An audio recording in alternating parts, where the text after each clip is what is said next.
ఏపీలో మున్సిపల్ ఎన్నికలకు ప్రభుత్వం గ్రీన్ సిగ్నల్ ఇచ్చింది.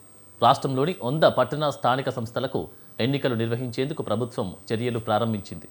ఇప్పటికే 87 మున్సిపాలిటీల పాలక వర్గాల పదవీ కాలం పూర్తి కాగా మరో 13 పట్టణ స్థానిక సంస్థల పాలక వర్గాల గడువు నవంబర్లో ముగియనుంది.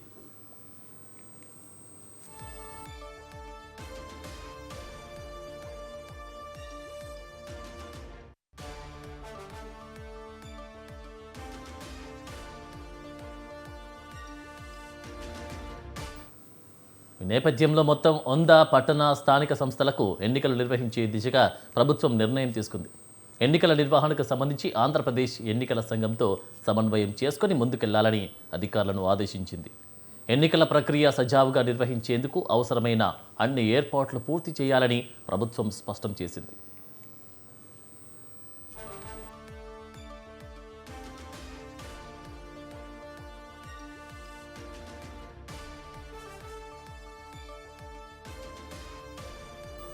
ముఖ్యంగా పట్టణ స్థానిక సంస్థల ఎన్నికల్లో బీసీ రిజర్వేషన్ల అమలుపై కూడా ప్రభుత్వం కీలక నిర్ణయం తీసుకుంది. బీసీలకు 33.33% రిజర్వేషన్లు అమలు చేయాలని నిర్ణయించింది. ఇందుకు అనుగుణంగా ఎన్నికల ప్రక్రియను సిద్ధం చేయాలని అధికారులకు సూచించింది. ఎన్నికల నిర్వహణకు అవసరమైన ఓటర్ల జాబితాలు, వార్డుల వారీగా ఏర్పాట్లు, రిజర్వేషన్ల ప్రక్రియ, పోలింగ్కు సంబంధించిన మౌలిక సదుపాయాలపై అధికారులు దృష్టి సారించనున్నారు. దీంతో రాష్ట్రంలో త్వరలోనే మున్సిపల్ ఎన్నికల సందడి మొదలయ్యే అవకాశం కనిపిస్తోంది. ఇప్పటికే పదవీ కాలం పూర్తయిన 87 మున్సిపాలిటీలతో పాటు నవంబర్లో గడువు ముగియనున్న మరో 13 పట్టణ స్థానిక సంస్థలకు కలిపి మొత్తం 100 పట్టణ స్థానిక సంస్థల్లో ఎన్నికల నిర్వహణకు ప్రభుత్వం కసరత్తు ప్రారంభించింది. అయితే ఎన్నికల నోటిఫికేషన్ ఎప్పుడు విడుదలవుతుంది, పోలింగ్ తేదీ ఎప్పుడు ఖరారవుతుంది, రిజర్వేషన్ల తుది వివరాలు ఎలా ఉంటాయి అనే అంశాలపై ఎన్నికల సంఘం నుంచి అధికారిక ప్రకటన రావాల్సి ఉంది. రైట్గా ఇదే అంశానికి సంబంధించి తాజా అప్డేట్స్ మా ప్రతినిధి శ్రీనివాస్ అందిస్తారు. శ్రీనివాస్. ఖచ్చితంగా నందు, ఆంధ్రప్రదేశ్ రాజకీయాల్లో మరో భారీ ఎన్నికల సమరానికి తెరలేపింది. గత కొద్ది రోజులుగా ఊహాగానాలు సాగుతున్న మున్సిపల్ ఎన్నికల నిర్వహణ చంద్రబాబు ప్రభుత్వం అధికారికంగా గ్రీన్ సిగ్నల్ ఇచ్చిందని చెప్పొచ్చు. అయితే ఆ ఎన్నికల ముందస్తు ఏర్పాట్లు తక్షణమే ప్రారంభించాలని పురపాలక పంచాయతీరాజ్ శాఖలతో ఆదేశిస్తూ ప్రభుత్వం ఉత్తర్వులు కూడా జారీ చేయడం జరిగింది. అయితే దీనికి సంబంధించి రాష్ట్ర వ్యాప్తంగా మొత్తం 100 పట్టణ స్థానిక సంస్థలకు సంబంధించి ఎన్నికలు నిర్వహించేందుకు అధికారులు కసరత్తు ముమ్మరం చేశారని కూడా చెప్పొచ్చు. ఇందులో అత్యంత కీలకమైన అంశం ఏంటంటే రాష్ట్రంలోనే 87 మున్సిపాలిటీలు, నగర పంచాయతీలు పాలకవర్గం గడువు ఇప్పటికే ముగిసిపోయింది. ప్రస్తుతం ఇక్కడ ప్రత్యేక అధికారుల పాలన నడుస్తుందని కూడా నడుస్తున్న నేపథ్యం కూడా కనిపిస్తుంది. అయితే మిగిలిన 13 పట్టణ స్థానిక సంస్థల పాలక వర్గాల గడువు ఏడాది నవంబర్తో ముగియనుంది. దీంతో వీటన్నిటికీ ఒకేసారి ఎన్నికలు జరపాలని ప్రభుత్వం భావిస్తున్నట్టు కూడా చెప్పొచ్చు. అంతేకాకుండా రాష్ట్రంలో మొత్తం 123 మున్సిపాలిటీలు, కార్పొరేషన్లు ఉండగా కోర్టు కేసులు మరియు వార్డుల పునర్విభజన వివాదాల కారణంగా మిగిలిన 23 చోట్ల ప్రక్రియ పెండింగ్ లో పడింది. అయితే ఈ కోర్టు తీర్పులు అనుకూలంగా వస్తే కేవలం 20 రోజుల్లోనే అక్కడ కూడా ప్రక్రియ పూర్తి చేస్తామని చెప్పిన అధికారులు ఇప్పటికే స్పష్టం చేయడం కూడా జరిగింది. అయితే కేవలం గ్రీన్ సిగ్నల్ ఇవ్వడమే కాదు, ఈసారి మున్సిపల్ ఎన్నికలు విధానంలో కూడా కూటమి ప్రభుత్వం చారిత్రాత్మక మార్పులు తీసుకొచ్చిందని కూడా చెప్పుకోవచ్చు. ఇంతవరకు వార్డు కౌన్సిలర్లు లేదా కార్పొరేటర్లు కలిసి పరోక్ష పద్ధతిలో మేయర్ని ఎన్నుకునేవారు. కానీ ఏపీ అసెంబ్లీలో బుధవారమే ఆంధ్రప్రదేశ్ పురపాలక శాసనాల 4వ సవరణ బిల్లును పాస్ చేశారు. దీని ప్రకారం కనుక చూస్తే ఇకపై ప్రజలే నేరుగా ఓటు వేసి తమ మున్సిపల్ చైర్మన్ ను కార్పొరేషన్ మేయర్లను ఎన్నుకుంటారని కూడా నిన్న ఇచ్చినటువంటి ఏదైతే 4వ సవరణ బిల్లు ఏదైతుందో, పురపాలక శాసన 4వ సవరణ బిల్లు ఏదైతుందో అది స్పష్టం చేస్తున్న పరిస్థితి కనిపిస్తుంది. అంతేకాకుండా స్థానిక సంస్థల ఎన్నికల్లో బీసీలకి రిజర్వేషన్లు, అలాగే ఎస్సీ ఎస్టీ మహిళా కోటాలను సెప్టెంబర్ చివరి నాటికి పూర్తి చేసి గెజిట్ నోటిఫికేషన్ కూడా విడుదల చేస్తామని చెప్పి నిన్న అసెంబ్లీలో ముఖ్యమంత్రి చంద్రబాబు నాయుడు కూడా చెప్పడం జరిగింది. అంతేకాకుండా బ్యాలెట్ బాక్సులు,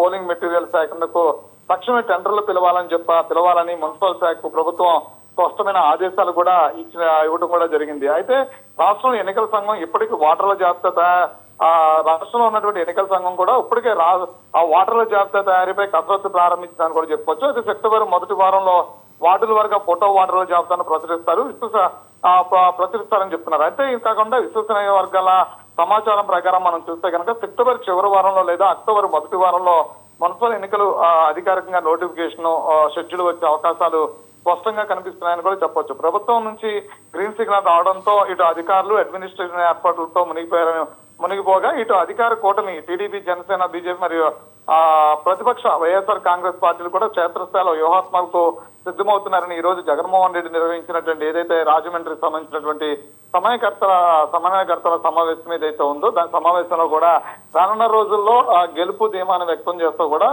వ్యూహాత్మకంగా వ్యవహరించాలంటూ కూడా దిశానిర్దేశం చేసిన పరిస్థితి కూడా మనం చూస్తున్నాం. అయితే ప్రస్తుతానికి అమరావతి నుంచి మున్సిపల్ ఎన్నికల పూర్తి స్థాయిలో నిర్వహిస్తామని చెప్పని కూడా ముఖ్యమంత్రి చంద్రబాబు ప్రభుత్వం ఆదేశాలు ఇవ్వడంతో పాటు అప్రమత్తమయ్యారని చెప్తున్నారు. అయితే గత కొద్ది రోజులుగానే ఎన్నికల సంఘం దీనికి సంబంధించి పూర్తి స్థాయి విధి విధానాలను అదేవిధంగా కొత్త ఓటర్ లిస్టు జాబితాను కూడా సిద్ధం చేస్తున్నారని తెలుస్తుంది. అయితే సర్ప్రక్రియ పూర్తయిన తర్వాత ఓవరాల్ గా కొత్త ఓటర్ ముసాయిదా ఏదైతే ఉంటుందో లిస్ట్ ఏదైతే ఉంటుందో దాని ప్రకారం కూడా ఎన్నికలకు వెళ్తారని కూడా చెప్పొచ్చు. ఆనంద్.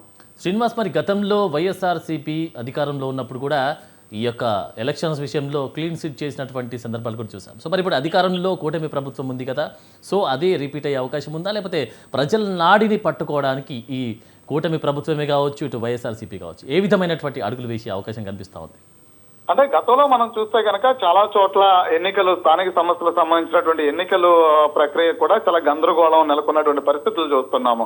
అయితే గతంలో జరిగినటువంటి ఏదైతే ఈ స్థానిక సంస్థల ఎన్నికల ప్రక్రియ నోటిఫికేషన్ విడుదలైన తర్వాత ఇటు కరోనా ప్రబలుతుంది అని చెప్పని కూడా స్థానిక సంస్థలకు సంబంధించినటువంటి ఎన్నికలను వాయిదా వేయడానికి అప్పుడు ఎన్నికల కమిషన్ ఉన్నటువంటి నిమ్మగడ్డ రమేష్ కూడా వాటిని వాయిదా వేస్తూ కూడా చెప్పడం జరిగింది. అయితే కరోనా ప్రభావం పెరుగుతున్న నేపథ్యంలో అప్పుడు హైకోర్టు కూడా ఎన్నికల వాయిదా వేయాలంటూ కూడా ఆదేశాలు ఇచ్చింది. అయితే అప్పుడున్నటువంటి పరిస్థితులు ఎన్నికలకు ఇంకా అంటే కరోనా ప్రభలు లేకముందే ఇలాంటి అంటే ఎన్నికల్ని ఆపేసేటువంటి ప్రయత్నం చేస్తున్నట్టు కూడా వైఎస్ఆర్సీపీ అప్పుడు పెద్ద ఎత్తున అంటే నిమ్మగడ్డ రమేష్ మీద పెద్ద ఎత్తున ఎన్నికల సంఘం మీద పెద్ద ఎత్తున ఫిర్యాదులు చేసినటువంటి పరిస్థితులు కూడా చూసాం. సో అదంతా ఒక ఎత్తైతే కనుక అప్పుడున్నటువంటి పవర్ ఆఫ్ గవర్నమెంట్ లో వైఎస్ఆర్సీపీ ఉండడం చాలా చోట్ల లోకల్ బాడీ అంటే జడ్పీటీసీకి సంబంధించినటువంటి ఎంపీటీసీకి సంబంధించి చాలా చోట్ల కూడా ఏకగ్రీవాలు జరిగాయి. అయితే కొన్ని చోట్ల టీడీపీకి సంబంధించినటువంటి అభ్యర్థులు నామినేషన్ లేకుండా కూడా కొన్ని చోట్ల వైసీపీ అడ్డుకున్నట్టు కూడా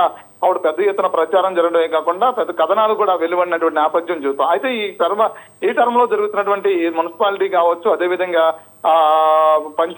గ్రామ పంచాయతీలు కావచ్చు, అదేవిధంగా కార్పొరేషన్ కావచ్చు, జడ్పీటీసీ, ఎంపీటీసీలు కావచ్చు, ఇవన్నీ ఓవరాల్ గా కూడా ప్రత్యక్ష ఎన్నికలకు వెళ్లే విధంగా కూడా వ్యూహాత్మకంగా రచించుకున్నట్టు తెలుస్తుంది. అయితే వైసీపీ కూడా ఇక్కడ దీనికి సంబంధించి డ్యూటీగా ముందుకెళ్తున్న పరిస్థితి ఉంది. అయితే ఇప్పటికీ లోకల్ బాడీకి సంబంధించిన ఎన్నికల్లో పెద్ద ఎత్తున వైసీపీకే జడ్పీటీసీలు కానీ, ఎంపీటీసీలు కానీ, మున్సిపాలిటీలు కానీ ఇప్పుడు కూడా వైసీపీకి సంబంధించినటువంటి పాలన కొనసాగుతున్న నేపథ్యంలో నవంబర్ వరకు కూడా ఇంకొన్ని మున్సిపాలిటీలు పాలనలో ఉన్న నేపథ్యంలో కూడా వైసీపీకి కూడా అంటే రాష్ట్రంలో లోకల్ బాడీలో బలమైనటువంటి ప్రాధాన్యత ఉందని చెప్పుకోవచ్చు. అయితే ఈ నేపథ్యంలో వీటిగా అంటే ఒకేలా వ్యూహాత్మకంగా టీడీపీ అంటే కూటమి ప్రభుత్వం వ్యూహాత్మకంగా ముందుకెళ్తే కనుక, కూటమి పార్టీలు వ్యూహాత్మకంగా ముందుకెళ్తే వైసీపీ కూడా అంతే వ్యూహాత్మకంగా ముందుకెళ్లేటువంటి అవకాశం ఉందని కూడా చెప్పుకోవచ్చు. అంటే ఏకగ్రీవాలు రెండు పార్టీల నుంచి అంటే ఇరు పార్టీల అభ్యర్థులు కూడా ఏకగ్రీవాలకు వెళ్లేటువంటి అవకాశం ఉన్నప్పుడు కూడా అలాంటి పరిస్థితులు ఉన్నప్పుడు కనీసం అక్కడ ఉన్నటువంటి పరిస్థితులను బట్టి ప్రత్యక్ష ఎన్నికలకు వెళ్లేటువంటి అవకాశం కూడా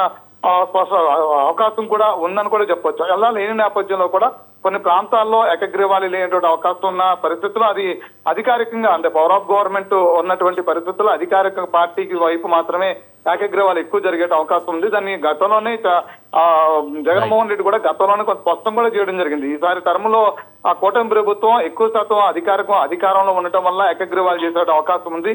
దాన్ని కూడా అడ్డుకోవాలి అని చెప్పినటువంటి పరిస్థితి కూడా కనిపిస్తుంది. ఏదైనప్పుడు కూడా ఎన్నికల నోటిఫికేషన్ విడుదలైన తర్వాత, నామినేషన్ల ప్రక్రియ మొదలైన తర్వాత లోకల్ బాడీకి సంబంధించినటువంటి పవర్ ఆఫ్ గవర్నమెంట్ ఉంది కాబట్టి లోకల్ బాడీకి సంబంధించినటువంటి మెజారిటీ స్థానాలు కూటమి ప్రభుత్వానికి దక్కే అవకాశం ఉంటుంది. అంతేకాకుండా ప్రత్యక్ష ఎన్నికలకు వెళ్తే కనుక చాలా ప్రాంతాల్లో, రూరల్ ప్రాంతాల్లో కూడా వైసీపీ గట్టి బలంగా ఉన్న నేపథ్యంలో కూడా వైసీపీ నుంచి అభ్యర్థులు కూడా పోటీ చేసేదానికి ఎక్కువ మక్కువ చూపేటువంటి అవకాశం ఉంది. సో గెలుపోవటములన్నింటినీ కూడా అవగాహన చేసుకుంటూ ఈ రోజు మాజీ ముఖ్యమంత్రి జగన్మోహన్ రెడ్డి కూడా కీలక ప్రకటన చేశారు. పోలీసుల్ని అడ్డం పెట్టి వ్యవస్థల్ని కూనీ చేస్తూ కూడా చంద్రబాబు నాయుడు పూర్తి స్థాయిలో ఎన్నికల్ని అస్తవ్యస్తం చేసే ప్రయత్నం చేస్తారు, ఎన్నికలను అడ్డుకునే ప్రయత్నం చేస్తారు, ఎక్కడా కూడా భయపడకుండా ఎన్నికలకు వెళ్లాలంటూ కూడా చెప్పడం నేపథ్యం కూడా చూస్తున్నాం. సో ఏదేమైనప్పుడు కూడా లోకల్ బాడీ ఎన్నికలకు సంబంధించినటువంటి ప్రక్రియ మొదలైన తర్వాత రాజకీయ వాతావరణం పూర్తిగా వేడెక్కేటువంటి అవకాశం ఉందని కూడా చెప్పొచ్చు.